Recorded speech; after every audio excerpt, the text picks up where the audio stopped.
ఒకటయ్యే వేళన వైభోగం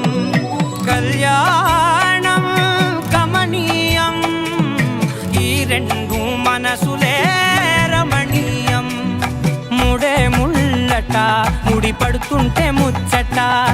నాలుగు దిక్కుల కంట చూడ ముచ్చటైన వేడుకంట ఆ పంచభూతాల తోడుగా ప్రేమ పంచుకొనే పండగంట ఆరరుగల నిండుగా ఇది నూరెళ్ళ పచ్చని పంట